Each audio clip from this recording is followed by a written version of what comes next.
What's up, people?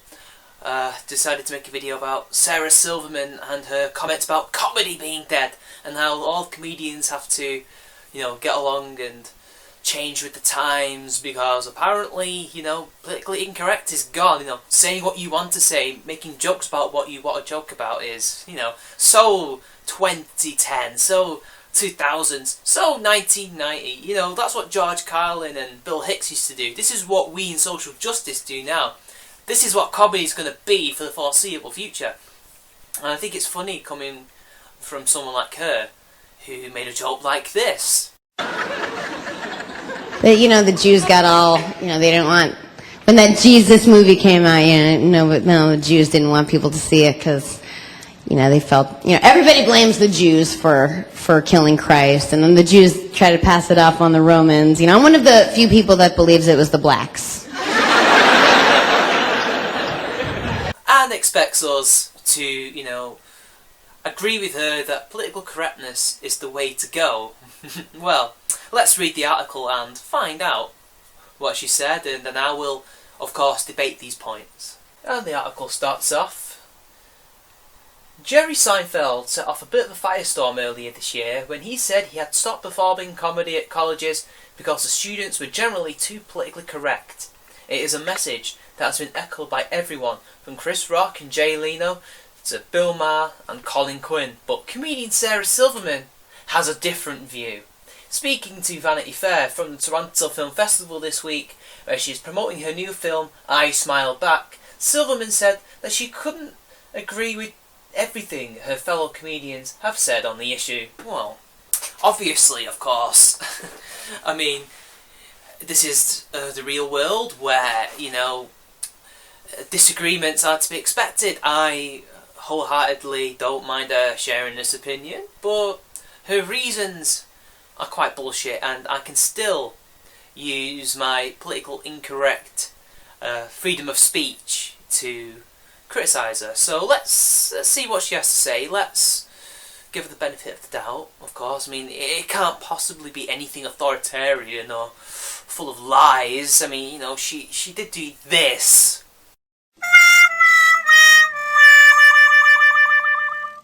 Once, and I guess we can forgive her for that. I mean, women do earn less, and it's just a sad fact of life, isn't it? And she says, to a degree, everyone's going to be offended by something, so you can't just decide on your material based on not offending anyone, she conceded.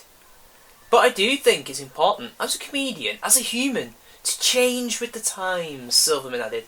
I think it's a sign of being old if you're put off by that. So she's basically shaming people who don't agree with policing their language, pleasing people who don't need to be pleased, just because a group of adults on the internet get offended by a joke that they say. I mean, do you honestly think that George Carlin, if he was around today, could use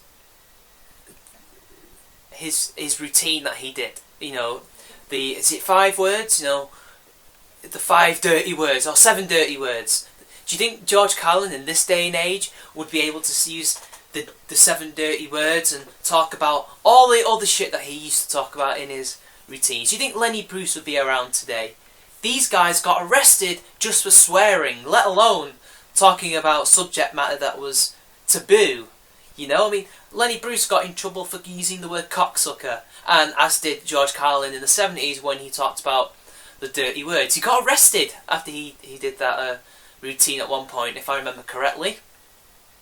And she says that it's a sign of old age that we don't want to move on with these times, that we want to make the jokes that we want to joke about, and we want to discuss what we want to discuss about, and we want to offend who we want to offend, because, in order for this thing that she's talking about to work, offence has to be given, not taken. But the problem is, offence is taken, not given, as she conceded. So how is comedians changing their comedy to, suit the times? Which they do to an extent, but this isn't what she's talking about.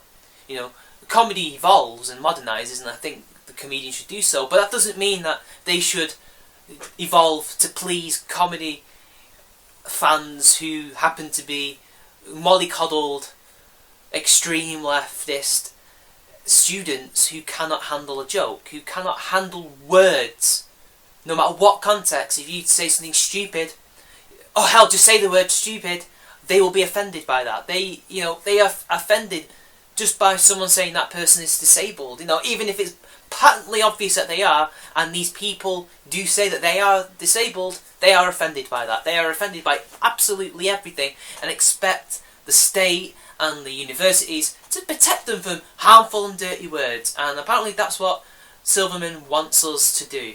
She wants us to change comedy to help please those poor, defenceless, vulnerable children. I mean, adults. I mean, teenagers. Whatever.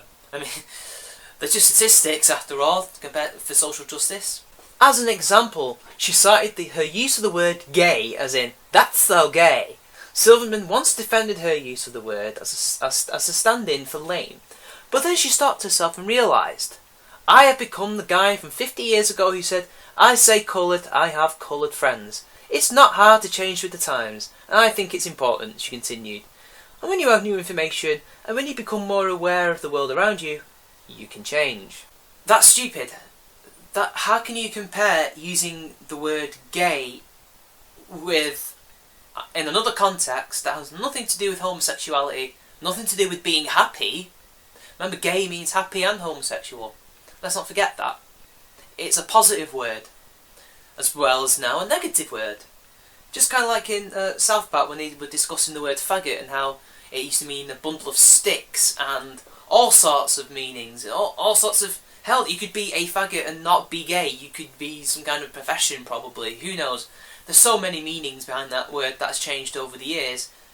I still don't understand how that's so problematic that she feels like the old white guy who's a little bit racist, or, just uses the old words like coloured, negro, etc., or Paki, or mulatto. Why does she feel that way? Just for using gay in the context of that's lame. It's not harming gay people, it's just another context to use that word.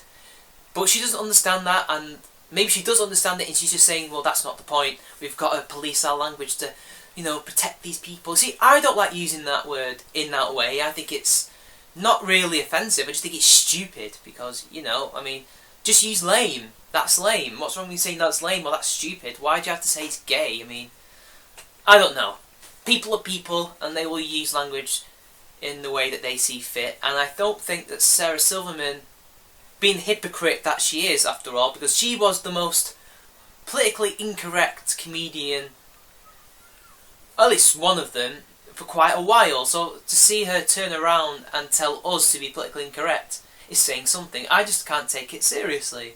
I don't see why I should be able to change my way of speaking just to, because it's wrong. Who says it's wrong? You? I say it's right. And the law says that I can say whatever I want to say within reason, as long as I'm not harassing or trying to incite anything, and I don't think I am for saying that's so gay. Anyway, let's move on, people. You have to listen to the college-aged, because they lead the revolution, Silverman added. They're pretty much always on the right side of history. And this is where I take issue again. These people, these college-aged people, i.e. me, although I'm no longer in college, I graduated, I'm a veteran of that now.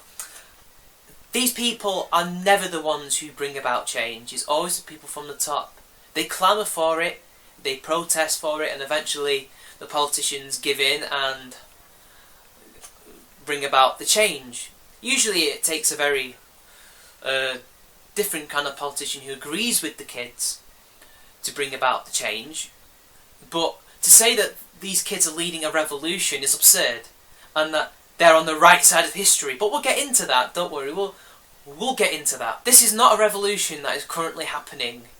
This is a regression. This is everything that we fought for 300 years is now being destroyed because of feelings.